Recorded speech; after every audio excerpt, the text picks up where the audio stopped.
No one likes the before Prince Cinderella. It's depressing.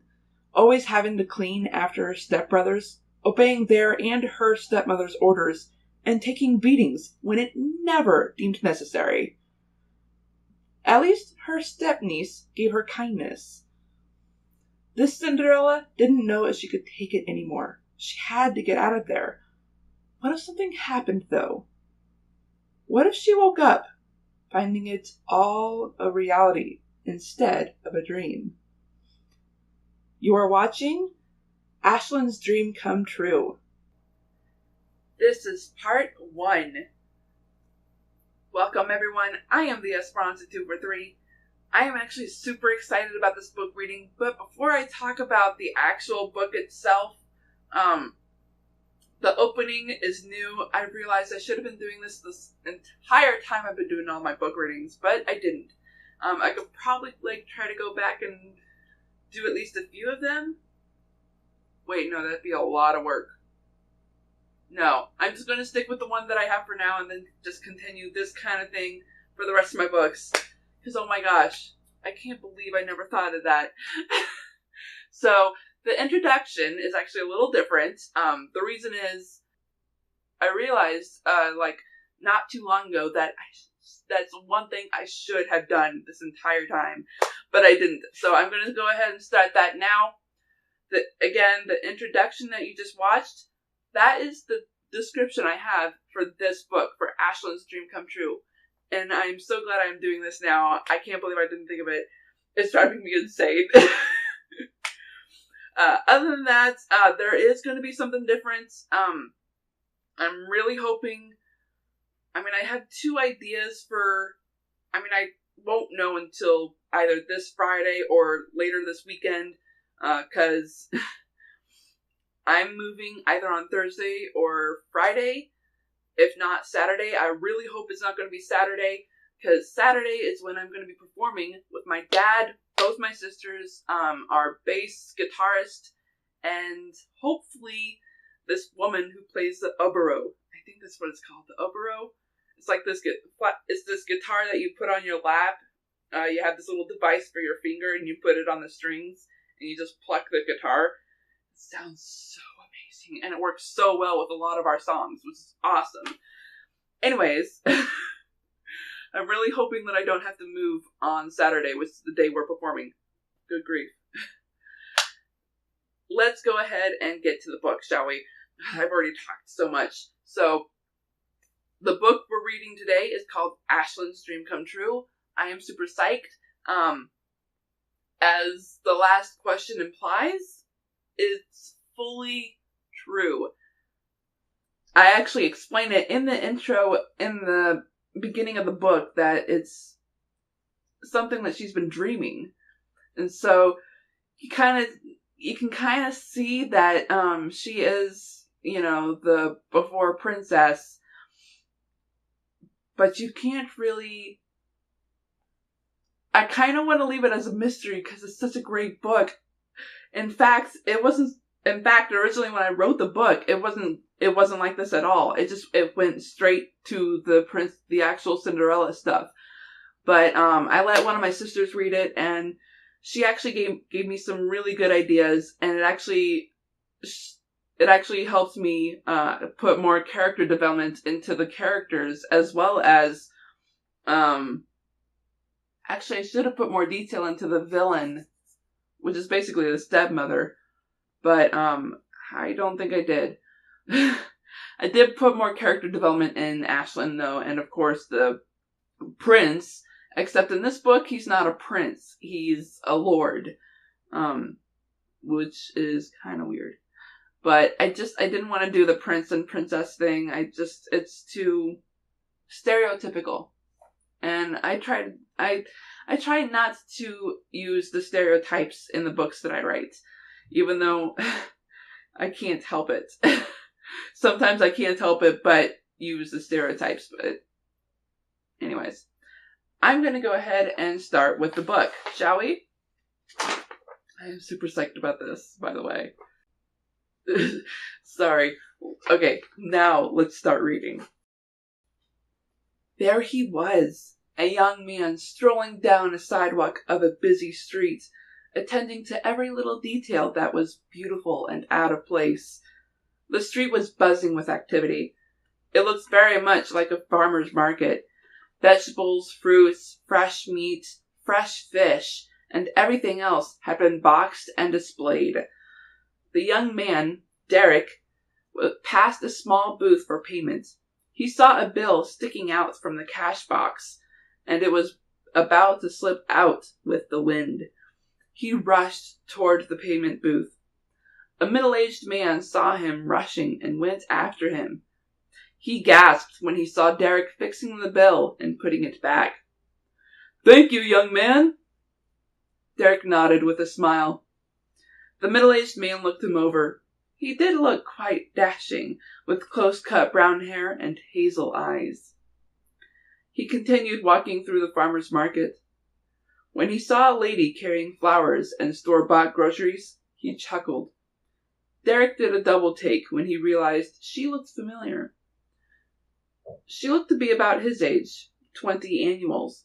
She was slightly plump with the flowing strawberry blonde hair in a ponytail, big gray eyes, and long, graceful legs. He couldn't stop staring at her.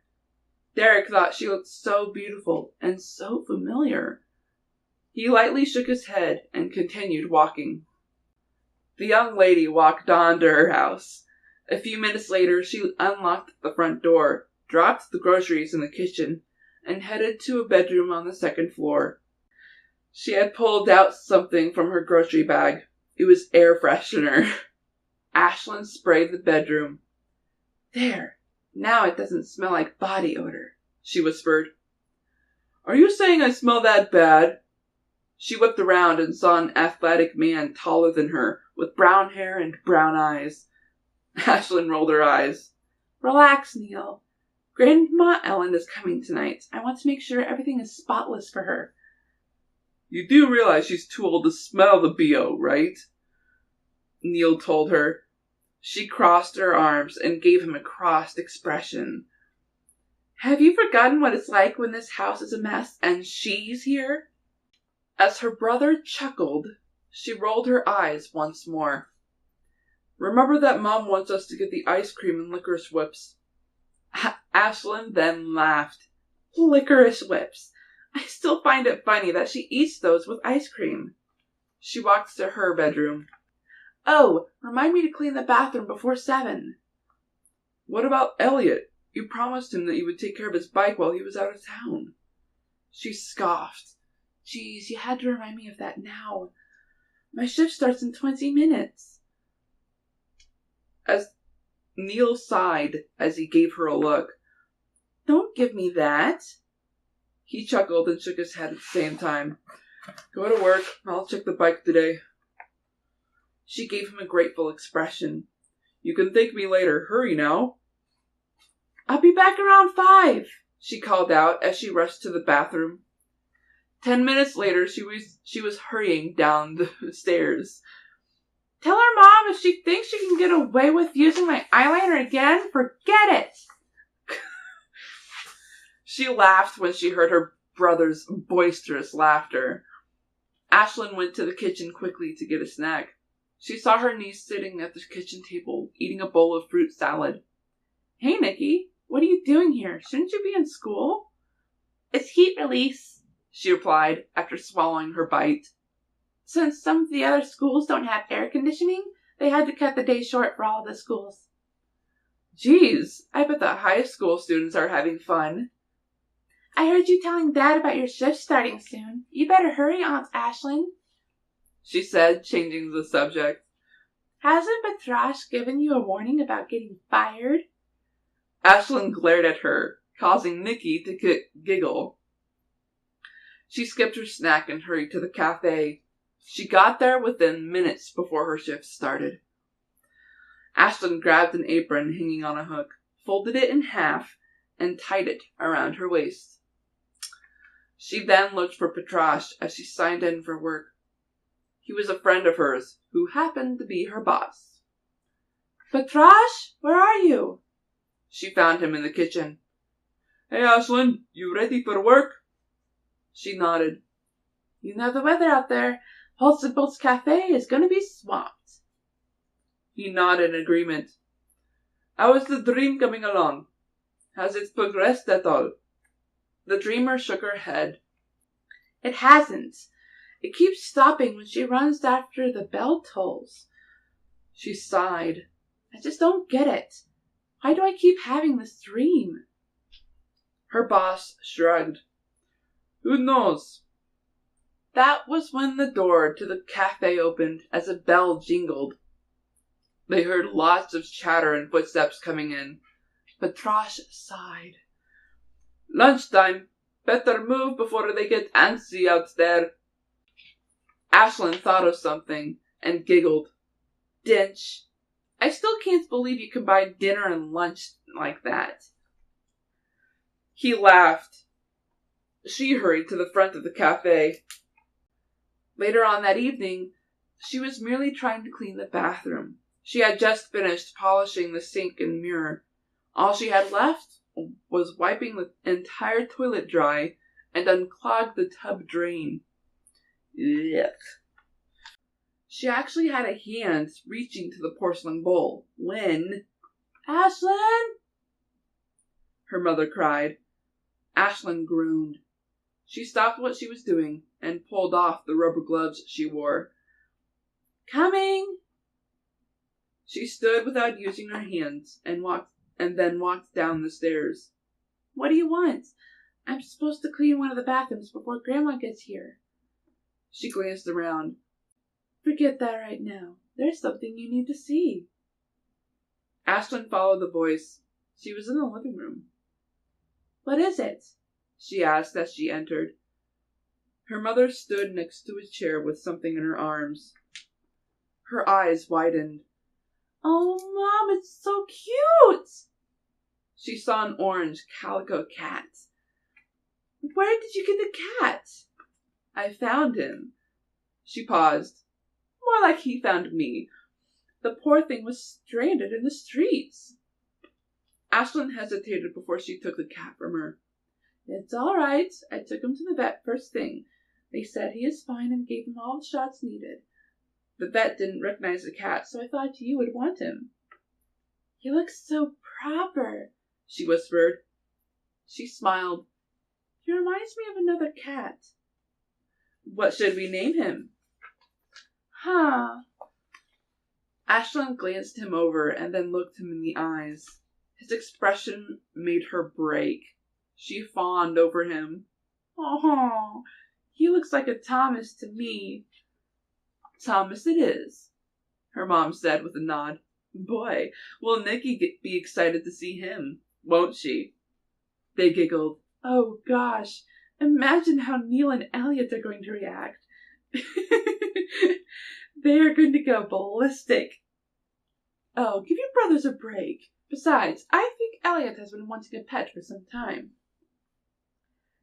Yeah, a bulldozer, she said sarcastically. I don't think he's gonna like a cat. Who knows? Let's find out. I'm home, Nikki cried out as she slammed the door closed. Ashlyn rolled her eyes. How was crafts, Nikki? Nikki entered the living room and saw the cat. Her eyes grew as big as saucers. A kitty cat! She took the cat from her aunt and held him carefully. She looked at Ashlyn before her grandma. Ooh, Daddy's gonna be upset. They rolled their eyes. All right, I gotta get back to that bathroom. I have to make sure it's clean before Grandma arrives. I'm so excited Great-Grandma Ellen is coming. Nikki looked at her grandma. Will we have ice cream tonight? We'll see, but you have school tomorrow. And I have work tomorrow. I can't be late for work again. Patrash is at his wit's end. I bet it's 'cause of that dream. Holtz and Boltz deserves all your energy. She twirled her hair with one finger. I love that you're working there, Aunt Ashlyn. I think so too. I've never been late to work before until I started having that dream. She walked up the stairs. See you guys soon. That night, Ashlyn was sleeping peacefully in her bed. It didn't take long before she groaned in her sleep. She tossed her head around. No, leave me alone. Ashley, where's the book? Cornelius called. Ashley, move that big box to the pantry. Ashley, get the cat off the piano! Agatha cried as random keys of the piano were being played. Ashley, could you help me look for my gloves? Cordelia asked. It was quiet. Cornelius groaned and stopped searching. He left the parlor. Where is that girl? He muttered. He went through almost the entire house looking for Ashley. He found her in the kitchen, connecting to the dining room. She was in front of their fireplace. Her stepbrother sighed softly and shook his full head of brown hair. Have you been there this entire time? He asked, sternly. She jumped and turned toward him. Her eyes were wide, staring at the tall, lean man's brown eyes. Get off your bottom and help your family. Yes, Cornelius. What would you like me to do? I cannot find my book of third world countries. Do you know where to find it? She nodded. Ashley stood and led him to the dining room. His book was in plain sight, on top of the china cabinet. Without thanking her, he picked it up quickly.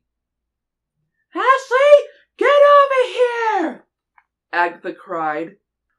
Ashley turned toward her, voice in fear. She hastened toward her. The stepmother was in the parlor.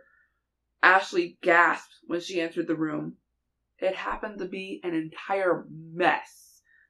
Flowers were everywhere. Cotton and torn fabric scattered about the drawing room. A small pool of yellow liquid seeped into the floor near the piano. The calico cat could be seen, trying to hide under a long, fluffy sitting bench. That is it! I want that cat out of the house! Ashley gave her a frightening expression. I mean it! She was not that tall. Her poise happened to be so perfect, though, that it made her seem taller. Agatha had graying light brown hair and dark eyes. The look she gave Ashley made her eyes even darker. Yes, stepmother. She went toward the sitting bench and picked up the orange calico cat. Come here, Dexter, she whispered. Make sure Cornelius and Cordelia note that their carriage will be here soon. I do not want them to be late to the mayor's annual dinner. She nodded. Ashley then left the house through the front door. She looked at her cat. You and I both know Agatha only let you stay because of Cordelia. At least you will not have to deal with Agatha any longer. Do you remember what I told you last week? Her cat gave her a soft expression while sniffing her. I am certain you do. She sighed. You are free now. She gave him a kiss. The cat meowed. Ashley put him down. He then walked off with a happy step, his tail pointing upward. As she entered the house, she heard a lot of activity going on. Cordelia, pick up the pace! Hurry up! The woman's footsteps could be heard upstairs while she searched for her dress gloves. Ashley! I cannot find my dress gloves! Where are they? And that is where I'm going to stop, everyone.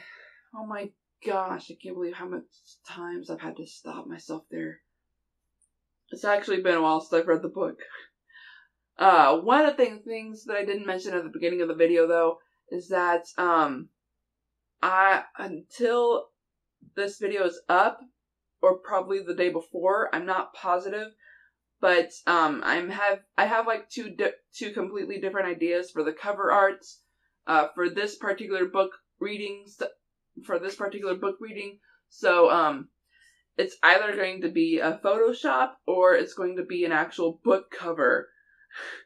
So my hopes, because the book cover is really pretty and it suits the book quite well. Not entirely, but it suits the book really well. But the other idea, well, let's just say it would look really pretty if I could figure out the background. If I could figure out the background. So, unfortunately, that is all the time I have right now. I need to rest my voice. I did something really stupid by recording this right before my radio show on Monday. I am such a dork.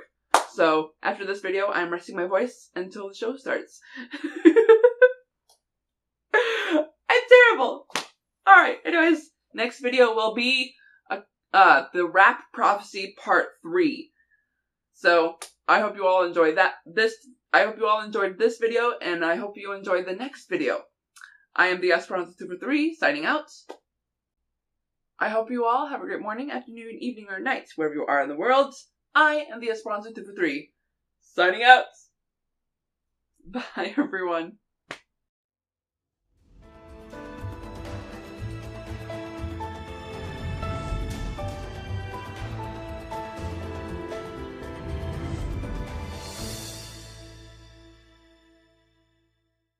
Alright, let's go ahead and start reading.